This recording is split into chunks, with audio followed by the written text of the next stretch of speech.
బలిపీఠము మీద అగ్ని మండుచుండెను, అది ఆరిపోకూడదు. ప్రతి ఉదయమున యాజకుడు దాని మీద కట్టెలు వేసి దాని మీద దహన బలి ద్రవ్యమును ఉంచి సమాధాన బలియకు పశువు క్రొవ్వును దహింపవలెను. బలిపీఠము మీద అగ్ని నిత్యము మండుచుండవలెను, అది ఆరిపోకూడదు. హల్లెలూయా. ఇప్పుడు చదువుకున్న వాక్య భాగంలో అగ్ని ఎల్లప్పుడూ కూడా మండుచూ ఉండాలి, అది ఆరిపోకూడదు అని రాసింది. అవును కదా? అగ్ని ఎల్లప్పుడూ కూడా మండుతూ ఉండాలి, అది ఏ మాత్రం కూడా ఆరిపోకూడదు. సామెతలు 26వ అధ్యాయము 20వ వాక్యము. సామెతలు 26:20.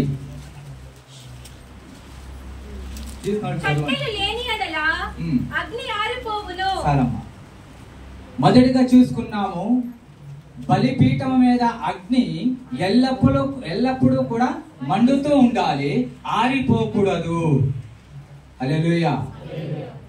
మన శరీరం అనేది దేవునికి ఆలయమై అయినప్పుడు మనలో కూడా ఒక బలిపీఠం ఉన్నది. ఆ బలిపీఠం అన్నది ఏనాడు కూడా ఏ సమయానికి కూడా ఆరిపోకున్నట్టుగా చూసుకోవాలి. బలిపీఠం మీద అగ్ని ఎల్లప్పుడూ కూడా మండుచూ ఉండాలి. హల్లెలూయా. చాలా జనాల జీవితాల్లో, చాలా క్రైస్తవ జీవితంలో ఎందరో కొత్తలో దగదగదగాన్ మండారు, అగ్ని వలె మార్చబడ్డారు, అగ్ని వలె బతికారు. కానీ రోజులు కడుస్తూ ఆ బలిపీఠం మీద ఉన్న అగ్ని చల్లారిపోతున్నది. అర్థమైందా? ఏమైంది? అగ్ని బలిపీఠం మీద దేవుడు చెప్తాడు, బలిపీఠం మీద అగ్ని ఎల్లప్పుడూ మండుతూ ఉండాలి, అది ఏ మాత్రం కూడా ఆరిపోకూడదు. కానీ ఎందుకు ఆరిపోతుంది అంటే కట్టలు లేదు కనుక ఆరిపోతుంది అని సామెతలలో చూసాము. దేవుని పిల్లలారా, మన దేహము దేవునికి ఆలయం అయినప్పుడు మనలో అగ్ని మండుతూ ఉండాలి. ఇబ్రియులు పుస్తకంలో 1వ అధ్యాయంలో 7వ వాక్యము.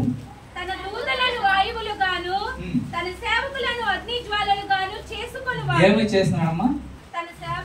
ఇప్పుడు మనమంతా ఎవరు? ఆయన సేవకులము. మరి మనల్ని ఏం చేశాడు? అగ్ని జ్వాలలుగా చేశాడు. ఇక్కడ ఆడమగ అని తేడా లేదు. ఆయన సువార్తని ప్రకటించే ప్రతి ఒక్కరు కూడా ఆయన సేవకులే. ఆయన నామాన్ని ప్రకటించగలిగే ప్రతి ఒక్కరు కూడా ఆయన సేవకులే. ఆ సేవకులను ఆయన అగ్ని జ్వాలలుగా చేశాడు. గమనించండి. మరి ఈ అగ్ని ఆరిపోవడానికి కొన్ని కష్టాలు, కొన్ని తొందరలు, కొన్ని సమస్యలు ఎదురైంది కనుక అప్పుడు మనిషి అన్నవాడు క్రమేణంగా రోజుకి ఆరిపోతాడు. అర్థమవుతుందా? హల్లెలూయా. గమనించు, మొదటిగా దేవుణ్ణి నమ్మిన కొత్తలో, దేవుణ్ణి నమ్మిన వంటి దినములలో మన అగ్ని ఎలా ఉంటుంది అంటే మన ప్రవర్తన ఎలా ఉంటుంది, మన నడవడిక ఎలా ఉంటుంది, మనం ఎలా ఉండగలుగుతున్నాం. కానీ ఈ రోజుల్లో కొన్ని దినాలలో కొన్ని సమస్యలు ఎదురైనందుకు గనక ఊరిక ఎవరు కూడా చల్లబోరు. కొన్ని సమస్యలు, కొన్ని ఇబ్బందులు ఎదురైంది కనుక మనిషి ఆ అగ్నిని ఇంకే చల్లగా అయిపోతూ ఉంటాడు. కానీ దేవుడు చెప్తాడు, దేవుని బిడ్డ, నువ్వు ఎల్లప్పుడూ కూడా నీ బలిపీఠం మీద అగ్ని మండుతూ ఉండాలి. హల్లెలూయా. ఎల్లప్పుడూ కూడా అగ్ని ప్రజ్వలిస్తూనే ఉండాలి. ఆ అగ్ని అనేది బలిపీఠం మీద మండుతూ ఉండాలి. ఏ దినానికైనా, ఏ కారణానికైనా ఆరిపోకున్నట్టుగా చూసుకోవాలి. ఎందుకంటే దేవుడు తన పిల్లలను అగ్ని జ్వాలలుగా చేసి ఉన్నాడు. హల్లెలూయా. మరి నువ్వు అగ్ని జ్వాలని, నేను అగ్ని జ్వాలని, ఆరిపోవచ్చా? సాతాను ఏం చేశాడంటే ఎలాగైనా సరే వీళ్ళలో మండుతున్నవని అగ్ని ఆరిపోవాలని చాలా కష్టపడతాడు. ప్రియమైన దేవుని బిడ్డ, నీ అగ్ని ఆరిపోకుండా చూసుకో. హల్లెలూయా. ఏ మాత్రం కూడా అగ్ని ఆరిపోకూడదు. గమనిస్తాం, అపోస్తలులు రాసిన పుస్తకంలో పత్రికలో 28వ అధ్యాయము 3వ వాక్యం. పౌలు నిప్పుల మీద వేయగా ఒక సర్పము పాకకు బయటికి వచ్చి అతని చెయ్యి పట్టెను. సరేమ్మా, అది అందరికీ తెలిసింటుంది, చదువుకున్న భాగము. చలిగా ఉన్న సందర్భంలో ఒక ఊరికి వెళ్ళే సందర్భం వస్తుంది. అక్కడ పోతారు, అక్కడ అగ్గి చలి కాసుకోవడానికి అగ్గి వేస్తారు. ఆ తర్వాత పౌలు కూడా ఒక మోపుడు కట్టెలెత్తుకొచ్చి వేస్తాడు. అవును కదా? వేసిన వెంటనే ఆ కావుకి, అదే కదా రాసింది, దాన్ని శక అంటారు, కావు అంటారు, ఆ ఉడికి అందులోనికి ఒక పాము అవతలకు వస్తుంది. ఇది ఆత్మీయ రకంగా చూస్తే నీ అగ్ని మండుతూ ఉంటే ఆ అగ్ని శాఖానికి, ఆ అగ్ని ఉడుకుకి మనిషిలో ఉన్నటువంటి దురాత్మ శక్తులు బయటకు వచ్చేస్తాయి. హల్లెలూయా, హల్లెలూయా. అందుకే దేవుడు అంటాడు, నీ బలిపీఠం మీద అగ్ని ఎల్లప్పుడూ మండుతూ ఉండాలి బిడ్డ. ఆ అగ్ని మండుతూ ఉంటే ఏ దురాత్మ శక్తులు కూడా, ఏ అపవాది శక్తులు కూడా నిన్ను తాకవు, నీలోగా ఉండవు. ఎందుకంటే దేవుని అగ్ని మండుతుండగా ఆ సాతాను శక్తులను కూడా మనిషిని వదిలే అవతల చేస్తాయి. హల్లెలూయా. ఇక అపోస్తలుడు పౌలు కట్టెలు వేస్తున్నాడు, మండుతూ ఉన్నది. ఆ శాతానికి, ఆ కావుకి ఒక సర్పం అవతలకు వచ్చేసింది. అంతవరకు రాలేదండి, అర్థమైంది? అంతకుముందు రాలేదు. దేవుని బిడ్డ అభిషక్తుడైనటువంటి అపోస్తలుడు పౌలు తెచ్చి వేసిన కట్టెలకి ఆ ఉడికి పాము అవతలకు చేసింది. మనం దేవుని పిల్లలము.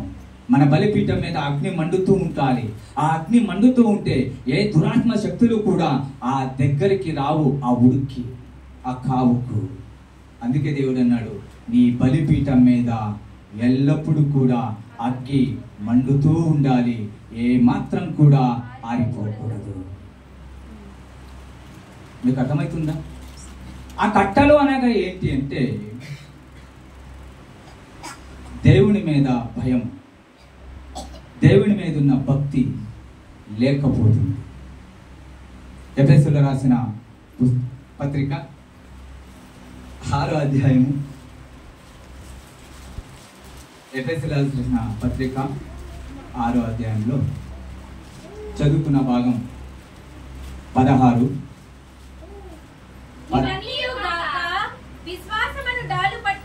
సరే అమ్మా, 14 ఇంకా చదువుకుంటాం. మీ నడుములను సత్యమును దట్టు కట్టుకొని నీతి అను మైమరువు తొడుగుకొని పాదములకు సమాధాన సువార్త వలనైన సిద్ధ మనస్సును జోడు తొడుగుకొని నిలువబడి. వినండి, ఇక్కడ కట్టలు అనగా అపోస్తలుడు పౌలు అయితే మోపుడు కట్టలేసాడు. ఇప్పుడు మనం చలికి అగ్గి కాసుకోవాలి, కానీ మనం కూడా పుల్లు ఏర్పాటు చేస్తాం. కానీ ఆత్మీయ రీతిలో మన బలిపీఠము, మన దేవాలయంలో మన బలిపీఠాన్ని మనం కట్టుకోవాలి. అక్కడ కట్టలను చేర్చబడాలి అంటే అక్కడ ఏముండాలంటే సత్యము అనే ఆయుధమైన కట్ట ఉండాలి. కట్టే కదా అంటారు, ఓకే. నీతి అనే కట్ట ఉండాలి, ధర్మము అనే కట్ట ఉండాలి, సమాధానము అనే కట్ట ఉండాలి, సువార్త అనే కట్ట ఉండాలి. మన మనస్సు దేవునికి భయభక్తి కలిగిన కట్ట ఉండాలి. ఈ కట్టలు లేని క్రైస్తవులు ప్రపంచంలో ఎందరో ఉన్నారు. అందుకే ఆ భయము లేని, భక్తి లేని, సమాధానము లేని, ధర్మము లేని, నీతి లేని క్రైస్తవులు రోజు రోజుకి వాళ్ళ జీవితాలు చల్లారిపోతుంది. చివరిగా మిగిలేది అగ్గినిప్పులు. ఏం మిగులుతుంది? అగ్గినిప్పులు. ఆ అగ్గినిప్పులు కొద్ది రోజుకి ఏమవుతుంది? బూడిదవుతుంది. అనగా దీని ఆత్మీయ అర్థం ఏంటంటే రోజు రోజుకి క్రీస్తుని ఇంకా దూరం అయ్యి చివరికి యేసే దేవుడు కాదని, యేసు మనకేం చేశాడనే ఆలోచనలు దిగిపోయి సంఘాన్ని, దేవుని సేవను, దేవుని మాటను వదిలేసిన క్రైస్తవులు ప్రపంచంలో ఎక్కువ మంది ఉన్నారు. అందుకే దేవుడు అన్నాడు, దేవుని బిడ్డ నీ బలిపీఠం మీద అగ్ని ఎల్లప్పుడూ మండుతూ ఉంటే ఇలాంటి సాతాను శక్తులు మనల్ని ఏమీ చేయదు. ఆమేన్, హల్లెలూయా. ఎంతో మంది మీ జీవితాల్లో ఈ రోజుల్లో మొదలున్నటువంటి ఆశ, మొదలున్నటువంటి దేవుని ప్రార్థన, మొదలున్నటువంటి దేవుని ఒక భయభక్తి రోజుకి తక్కువైపోతుంది. జాగ్రత్త పడండి. నీలో ఉన్న అగ్నిని సాతాను చల్లగా చేసేస్తున్నాడు. దయచేసి గమనించండి. ఆ అగ్గికి అవతల ఏమొస్తుంది? పాము వస్తుంది. ఏమొస్తుంది? అపోస్తలుడైన పౌలు ఆ మోపుడు కట్టెలు వేసిన తక్షణము ఆ శాకానికి పాము వచ్చింది. మనిషి లోపల ఏముంటుంది రావడానికి?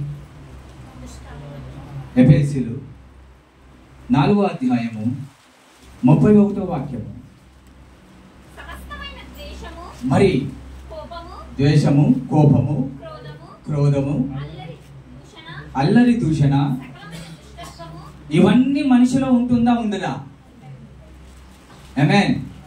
ఉంటుందా ఉండదా? ఉంటుందండి. ఇదండి సాతాను ఒక క్రియలు ఇవన్నీ కూడా. దేవుని అగ్ని మనలో మండుతూ ఉంటే ఇవన్నీ రోజు రోజుకి క్షీణించపోతాయి. ఇవన్నీ మనలో ఉండకూడదు, ఉండనే కూడదు కూడా. కానీ సాతాను ఏం చేస్తాడంటే వీటిని మెల్లమెల్లగా మనలో తోసేస్తాడు. మొదట్లో ఉండదు. దేవుడి మీద భయం ఉన్నప్పుడు, దేవుడి మీద భక్తి ఉన్నప్పుడు, దేవుడిని చూస్తే మనకి దిగులు ఉన్నప్పుడు ఇవి ఏది కూడా అంతగా ఉండదు. కానీ రోజుకి మనలో ఇవన్నీ చేరుతాయి. ఎఫెసీయులు 5వ అధ్యాయము 3-4 వాక్యములు. మీలో జారత్వమే గాని ఏమనిపిస్తుంది? జారత్వమే గాని ఇది మిక్కిలి ఎక్కువగా ఉంటుంది. సాతాను క్రియలే. కొత్తలో ఉన్నప్పుడు ఒకలా ఉంటాడు, కొత్తలో ఉన్నప్పుడు ఒకలా ఉంటుంది అమ్మాయి అబ్బాయి. రోజుకి సాతాను వాళ్ళలో ఉన్నటువంటి ఆ అగ్నిని తక్కువ చేసేసి దేవునికి విరుద్ధమైన పనులను వాళ్ళు హృదయాల్లో పెట్టేస్తారు. చదవమ్మా. ఏ విధమైన అపవిత్రతయే గాని లోభత్వమే గాని వీటి పేరైనను ఎత్తకూడదు, ఉండకూడదు, ఎత్తకూడదు. ఇదే పరిశుద్ధులకు తగినది. మనం పరిశుద్ధులు కదా. దేవునిని అంగీకరించిన మొదటి రోజుల్లో, బాప్టిజం తీసుకున్న కొత్త సమయములలో మనం ఎలా ఉంటాం? మన ఆలోచన ఎలా ఉంటుంది? మన తెలివి ఎలా ఉంటుంది? మన హృదయం ఎలా ఉంటుంది? మన నడవడిక ఎలా ఉంటుంది? జాగ్రత్తగా గమనించండి. ఈ రోజు ఎవరైతే దాంట్లో పడిపోయినారో, ఎవరి అగ్ని అయితే చల్లారిపోయిందో, ఎవరి అగ్ని మండకుండా ఆరిపోతున్నదో వాళ్ళు జాగ్రత్తగా తన అగ్నిని మళ్ళీ మండించుకోండి. దేవుడు దహించు వారి అగ్ని అయి ఉన్నాడు. హల్లెలూయా. ఆయన అగ్నిని మళ్ళీ మండిస్తాడు. నీలో ఆరిపోయిన అగ్నిని, నీలో చల్లార్చిన అగ్నిని దేవుడు ఈ రోజు నీతో మాట్లాడుతున్నాడు. మళ్ళీ నీ బలిపీఠమైన అగ్నిని దేవుడు మంట చేస్తున్నాడు. దేవుడు అగ్నిని నీలో మళ్ళీ మండించడానికి ఇష్టపడుతున్నాడు. ఎందుకంటే పరిశుద్ధులుగా జీవించాలి. చదువు ముందు కదా. కృతజ్ఞత వచనమే మీరు ఉచ్చరింపవలెను గాని మీరు బూతులైనను పోకిరి మాటలైనను సరసోక్తులైనను ఉచ్చరింపకూడదు. ఇవి మీకు తగవు. ఇవి ఆరాంగా వచ్చేస్తుందండి. ఈజీగా మనిషి నోట్లో ఏమొస్తుందంటే రాసిన ప్రకారంగా బూతులు, పోకిరి మాటలు, అబ్బో ఇవి వస్తాయా అంటే దేవుని అగ్ని నీ బలిపీఠం మీద మండుతూ ఉంటే స్తోత్రములే వస్తాయి. దేవానికి మహిమలే అని చెప్తాం, దేవానికి ఘనత అని పలుకుతాం. కానీ ఎప్పుడైతే అగ్ని చల్లారిపోతుందో అన్య జనులు చేసే మాటలు, అన్య జనులు పలికే మాటలు ఒక క్రైస్తవుడిగా బైబిల్ పట్టుకున్న మన జీవితంలో కూడా సాతాను ప్రవేశపెడతాడు. అందుకే ఆ మాట రాశాడు అపోస్తలుడు. హల్లెలూయా. అగ్ని మండుతుందా నీలో? మండాలి ఈ రోజుని. ఇంకా ఈ క్షణం ఇంకానే, ఈ రోజుని ఇంకానే నీలో అగ్ని మీకు మొదటిగా ఎలా మండును అంతకు రెండంతులుగా నీలో ఉన్న బలిపీఠం మీద అగ్ని మండాలి యేసయ్య నామములో. హల్లెలూయా. మండించాలంటే నువ్వు ప్రయాసపడాలి. కట్టలను నువ్వు పేర్చాలి, కట్టలను కూడించాలి. బలిపీఠం మీద కట్టలను ఒకటిగా నువ్వు కూర్చబడాలి. 1 రాజులు ఎలియా ఒక పని చేస్తాడు. 18వ అధ్యాయము అదే 1 రాజులు గ్రంథము 18వ అధ్యాయము 33వ వాక్యము. ఎక్కడ పేర్చాడండి? పేర్చి ఒక్క మాట గమనించండి. ఎక్కడ వేసాడంటే పైకి చదువుకోమ్మా. బలిపీఠము మీద అని ఉంది. బలిపీఠము కట్టించి తవ్వించి చూసారా? ఉండమ్మా సార్. బలిపీఠం మీద ఏం పేర్చాడు ఆయన? మరి మన బలిపీఠం మీద మనం పేర్చాలి కదా. ఇప్పుడు మోపెత్తంపై పేర్చడం లేదు, అది యూదుల కాలంకి అయ్యింది.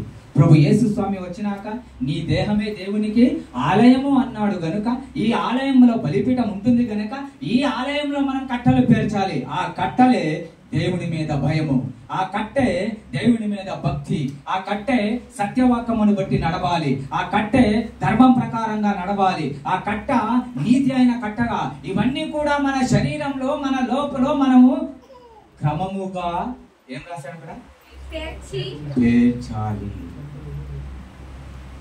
అవునా? అంటే నీ అగ్ని ఆరిపోకూడదు అంటే నీలో ఈ కట్టలు క్రమంగా పేర్చబడాలి. ఎంతో మందిలో కట్ట లేదండి. చాలా మందిలో చూస్తాం కదా, ఈ కట్టలు కనబడవు, చాలా తక్కువ, చాలా అరుదు. దేవుడు అంటాడు తన బిడ్డ ఎల్లప్పుడూ బలిపీఠం మీద అగ్ని మండుతూ ఉండేలాగా చూసుకోవాలి. ఎందుకయ్యా చూసుకోవాలి అంటే ముందర భాగంలో మనం చూస్తాం మాటలను. దయచేసి గమనించండి. మీ బలిపీఠం మీద అగ్ని మండుతూ ఉండాలి. ప్రైజ్ గాడ్, హల్లెలూయా. ఏ మాత్రం కూడా ఆరిపోకున్నట్టుగా మీరు జాగ్రత్త పడాలి. సాతాను ఆర్పడానికి ఎన్ని విధాలైన ప్రయత్నాలు చేస్తాడంటే అది చాలా ఉంటుంది. మనం జాగ్రత్త పడాలి. ఆరిపోయిందా చాలా కష్టం అండి. మళ్ళీ వెలగడం చాలా కష్టం. అప్పుడు ఇలాంటి సంఘాలకు రావాలి, అభిషేకం పొందుకోవాలి, స్తోత్రాలు చేయాలి. పాస్టర్ల ద్వారా వాళ్ళు పొందిన అగ్నిని మీ మీద కురిపించినప్పుడు దేవుని పేరు మీద అప్పుడు మళ్ళీ మలుగుతారు. అగ్ని మండుతుంది, దాన్ని మళ్ళీ కాపాడుకోవాలి. సంఘానికి ఎందుకు రావాలంటే అదొక మాట చాలా ఉంది. సంఘానికి ఎందుకు రావాలంటే ఆరిపోయిన అగ్నిని మళ్ళీ వెలిగించుకోవడానికి, మళ్ళీ అంటించుకోవడానికి మనం రావాలి.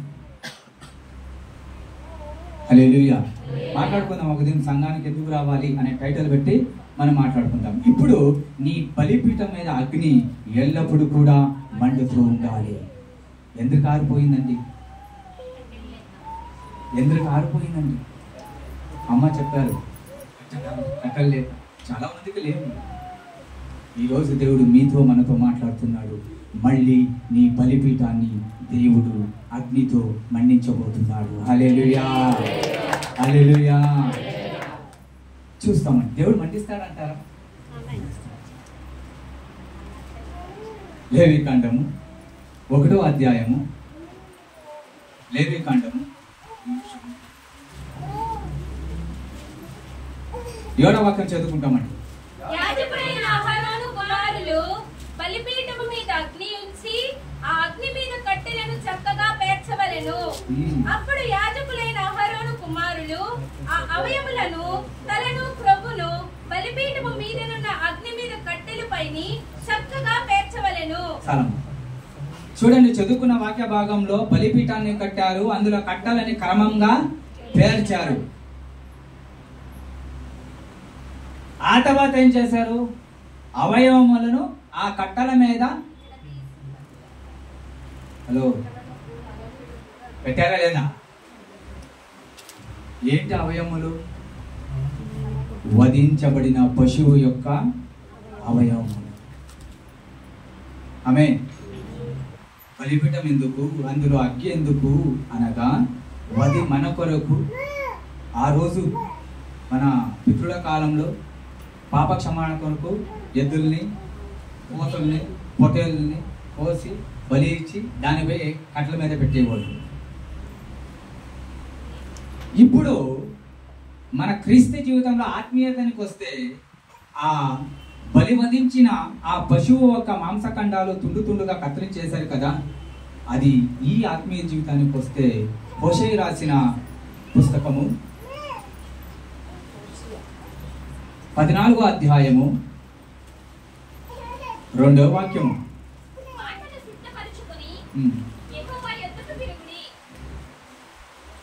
చదువు. మీరు ఆయనతో చెప్పవలసినదేమనగా, మా పాపములన్నిటినీ పరిహరింపుము, ఎడ్లకు బదులుగా నీకు మా పెదవులను అర్పించుచున్నాము. ఏమంటున్నాడు? ఎడ్లకు బదులుగా ఎడ్లకు బదులుగా ఇప్పుడు నువ్వు సల్లించగలిగే ఆ బలిపీఠం నీలో ఉందండి. బలిపీఠం మీద కట్టలు పేర్చబడాలి అంటే సత్యము, న్యాయము, ధర్మము, నీతి ఇవన్నీ కూడా మనలో ఉండాలి. ఇవన్నిటి ద్వారా అగ్ని మండించాలి. ఆ అగ్ని మండించిన తర్వాత పశువులు ఆ రోజుల్లో పెట్టారు, ఈ రోజుల్లో నువ్వు పెదవుల ద్వారా దేవునికి స్తుతులు చెల్లించాలి. హల్లెలూయా, హల్లెలూయా. ఎంతో మంది చెల్లించడం లేదు. ఈ రోజు చిన్నగా నేను ఒక మాట్లాడితే పొద్దున లేచి ప్రార్థన స్తుతులు దేవునికి ఎంతమంది ఎంతసేపు చెల్లించారు అంటే తక్కువే అనుకుంటా. అనుకోవచ్చా?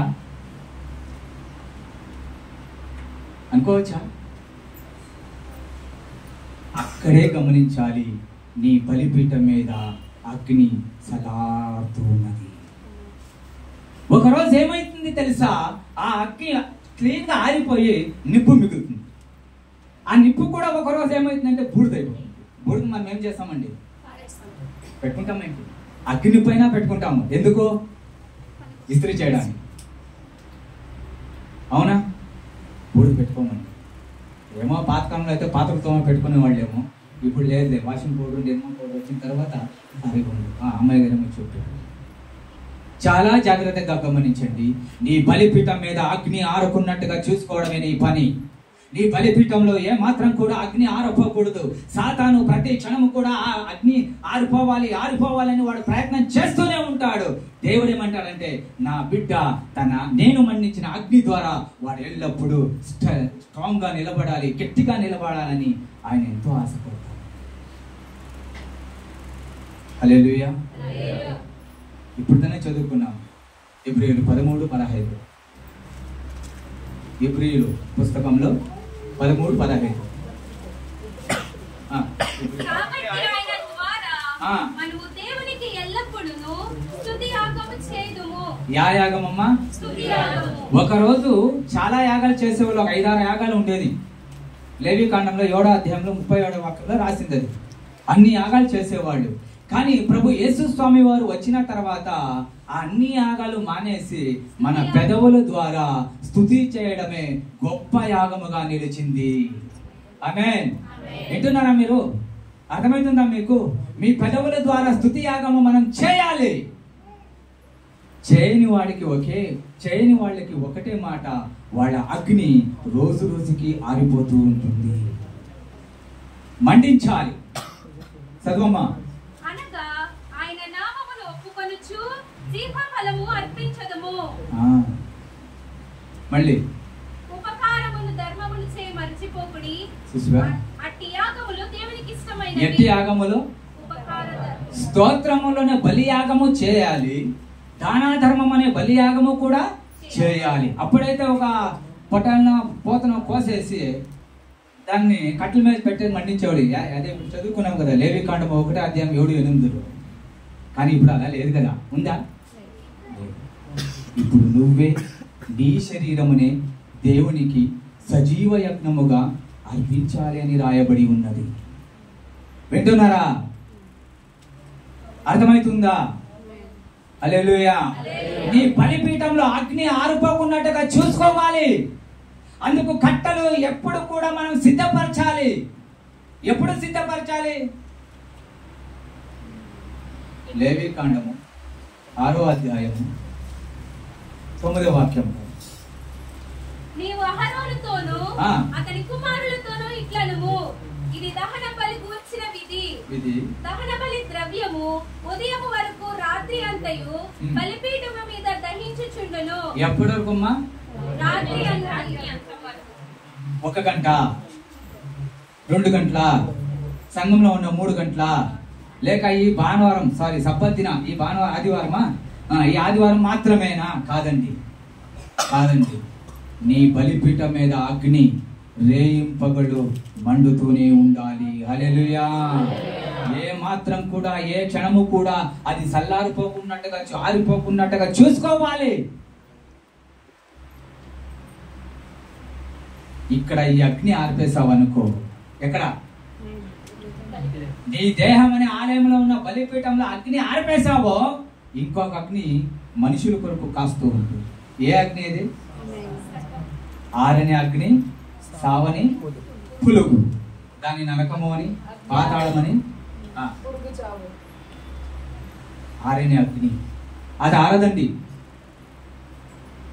దేవునికి ఏమి ఇష్టం అంటే నా బిడ్డ నేను మండించిన అగ్నితో మండి ఆ అగ్నిని జయించాలి.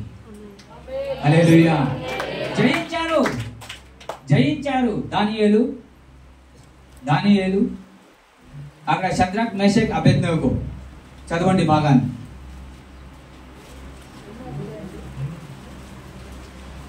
దానియేలు 3వ అధ్యాయము 21వ వాక్యం చదువుకుంటాం.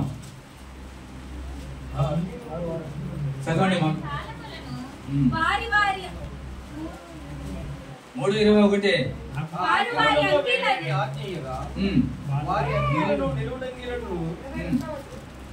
పై వస్త్రములను తక్కిన వస్త్రములను తీసివేయకయే ముగ్గురిని వేడిమి గల మండుచున్న అగ్నిగుండంలో నడుమ పడవేసిరి. ఎవరు పడేశారండి? హలో, గమనించాలి. ఎవరిని పడేశారు? దేవుని పిల్లలని, దేవునితో భయభక్తి కలిగి దేవుని ధర్మముతో దేవుని న్యాయముతో బతుకుతున్నవంటి ముగ్గురు దేవుని బిడ్డలను ఒక అగ్నిలో పడేశారు. ఆ అగ్ని ఈ లోకంలో మండే మనం చూసే అగ్ని. కాల్చిందా అది? ఎందుకు కాలలేదు?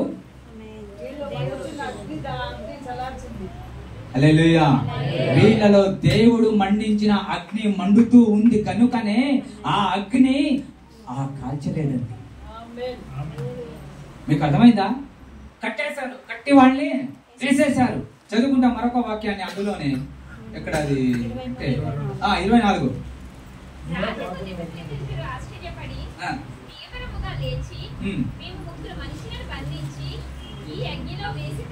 బంధించి వేసేశారు. తర్వాత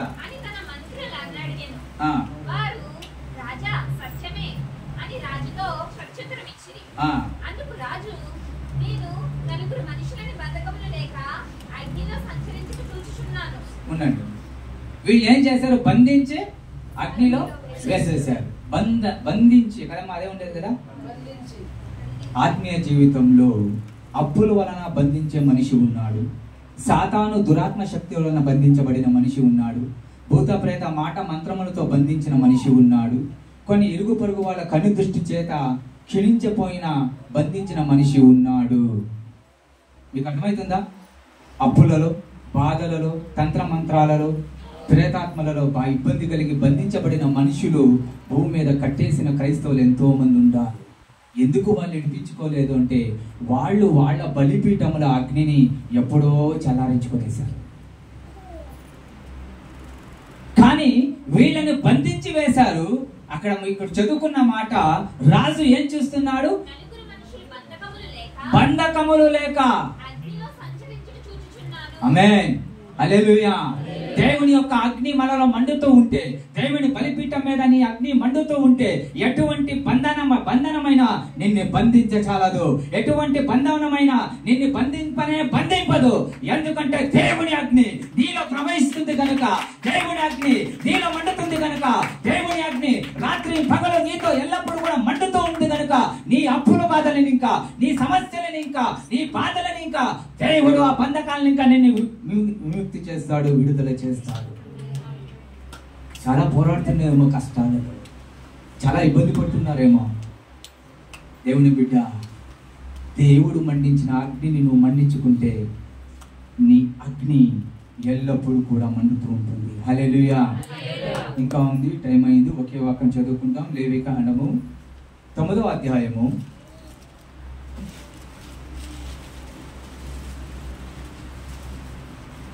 23-24.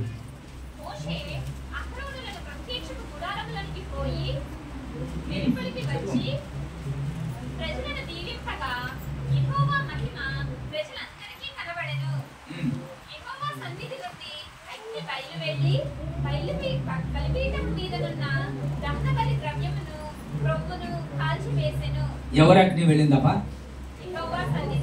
మనిషి అంటించాడా? మిమ్మల్ని మనిషి అంటించాడా? మన బలిపీఠం అగ్నిని తొలిసారిగా మండించేది మన ప్రభు అయిన యేసుక్రీస్తే. హల్లెలూయా. మన శరీర సంబంధమైన ఆశలను ప్రభు యేసు స్వామి ఆ బలిపీఠం మీద కాల్చి వేసేస్తాడు.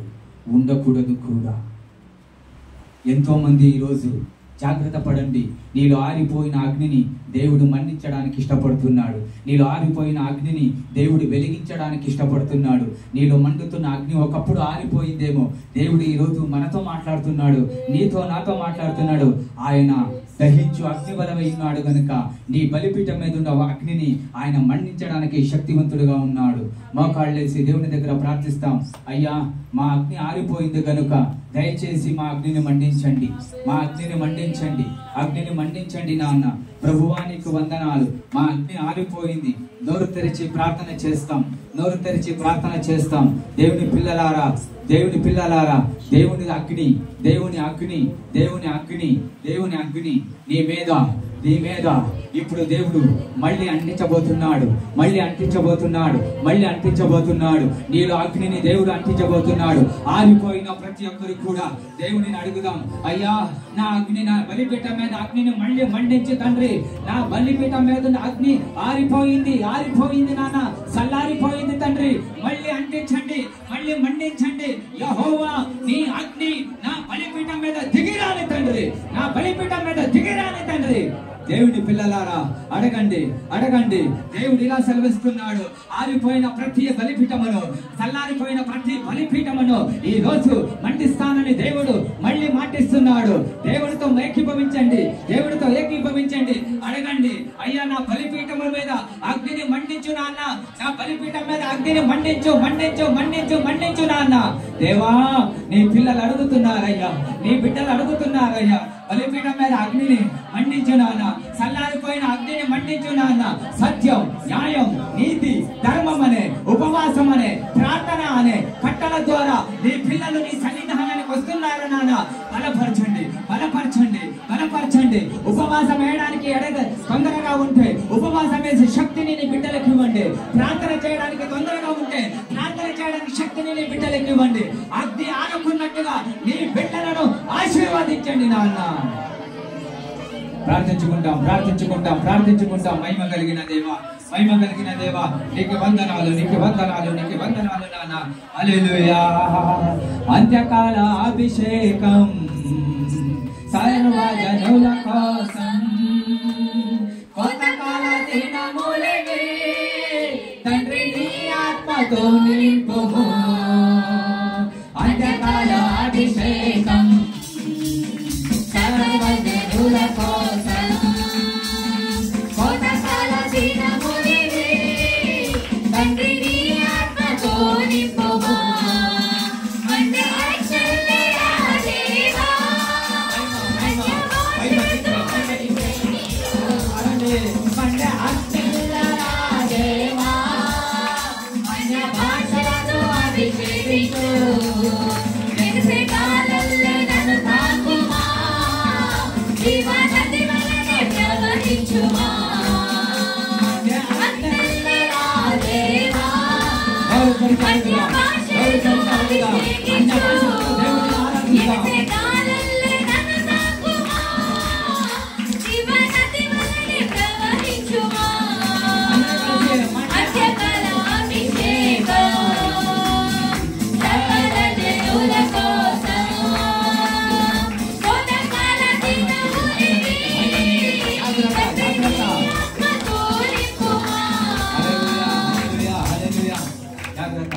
మీరు బల పొందడం లేదు, మీరు ఏకీభవించడం లేదు. మీ మనసు ఎక్కడెక్కడో తిరుగుతూ ఉన్నది, మీ ఆత్మ ఎక్కడెక్కడో చలింప చేస్తున్నది. ఏకాగ్రతతో కలిసి ఉండండి. దేవుడు మండించబోతున్నాడు. నీ బలిపీఠం అగ్నిని దేవుడు మండించబోతున్నాడు. దేవుని పిల్ల, దేవుని బిడ్డ, దేవుడు మళ్ళీ మండించబోతున్నాడు.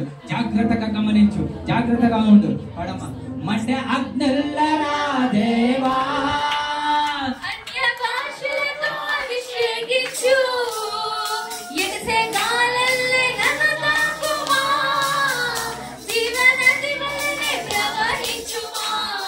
కలిసి పాడమంటే అగ్నిల్లరా దేవా, అన్య భాషలతో అభిషేకించు. ఎగసెగాలల్లే నన్ను తాకుమా, జీవనది వలనే ప్రవహించుమా. అంటే అగ్నిల్లరా దేవా, అన్య భాషలతో అభిషేకించు. ఎగసెగాలల్లే నన్ను తాకుమా,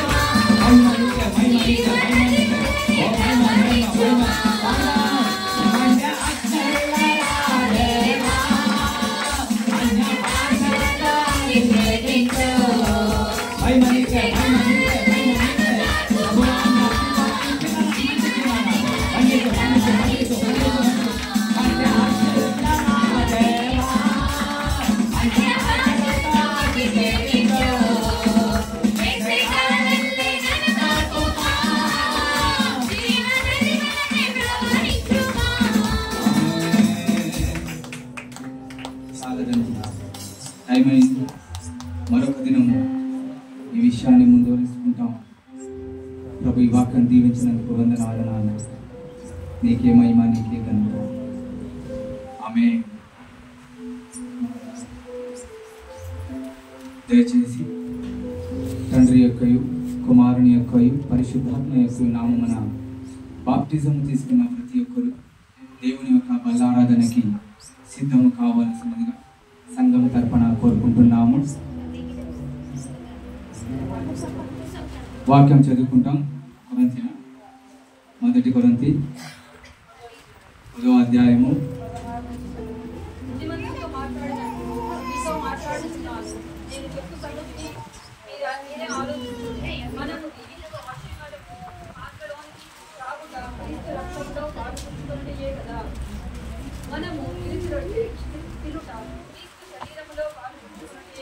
మనమందరము ఆ ఒకటే రొట్టెలో పాలుపంచుకొనిచున్నాము.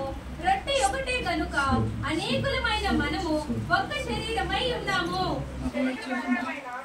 ఇశ్రాయేలు బలి అర్పించిన వాటిని తిరువారు బలిపీఠంతో పాలువారు కారా?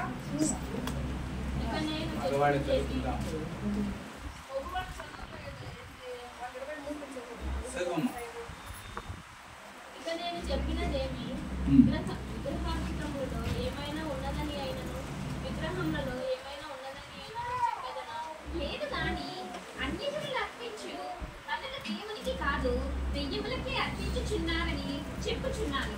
మీరు దెయ్యములతో పాలివారవుట నాకు ఇష్టం లేదు. మీరు ప్రభువు పాత్రలో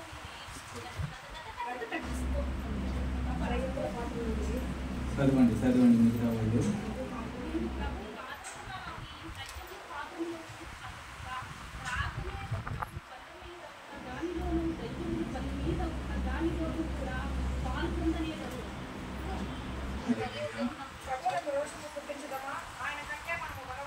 ఈ వాక్య భాగంలో రాసినట్టుగా ఎవరైనా ఒకవేళ దయచేసి తప్పుగా ఉంటే క్షమాపణ కోరుకునే సమయం ఇది. 11వ అధ్యాయం చదువుకుందాం. 11:23 ఇంకా మగవాళ్ళు చదువుదాం. నేను నీకు అప్పగించిన దానిని ప్రభువు వలన పొందితిని.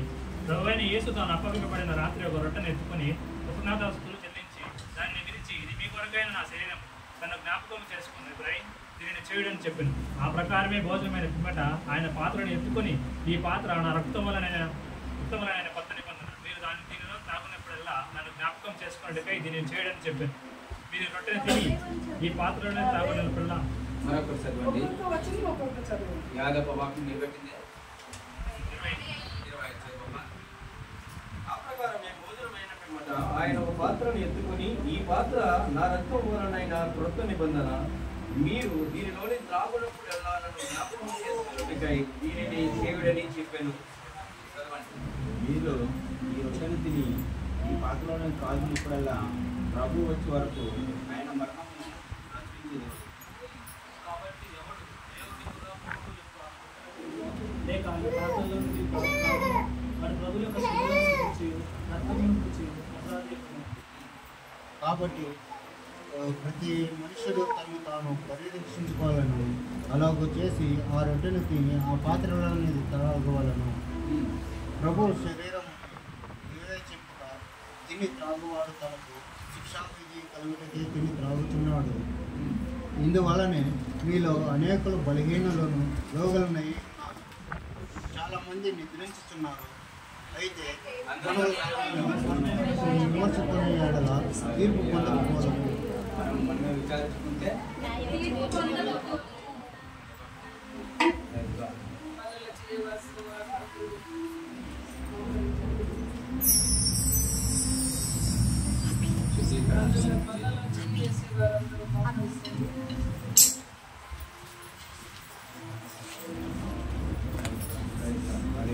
ఏకాగ్రత కలిగి భయభక్తితో ఉంది.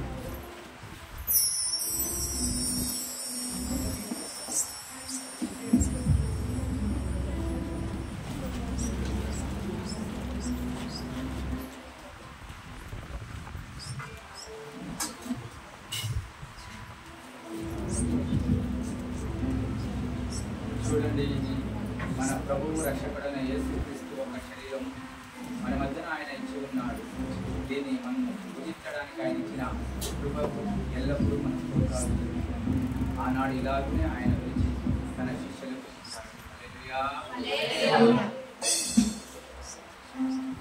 అలాగనే ఆయన పాత్రను తీసుకొని ఆ పానమును చూసి ఇది తన రక్తమని ఆ రోజు తన శిష్యుడికి చెప్తూ దీన్ని భుజించిన వాడు నిత్యజీవము పొందుతాడని ఆయన చెప్పాడు.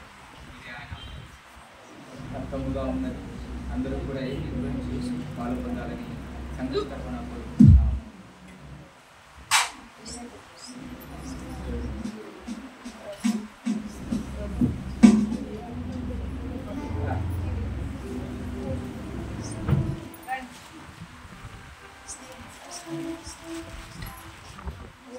ఆడవాళ్ళ ఫస్ట్ సిల్వలో నాకై కాచెను యేసు రక్తము,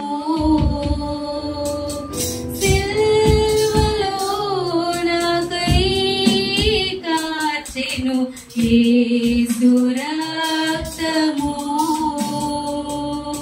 శిలనైనా నన్ను మార్చెను యేసు రక్తము, శిలనైనా నన్ను మార్చెను యేసు రక్తము,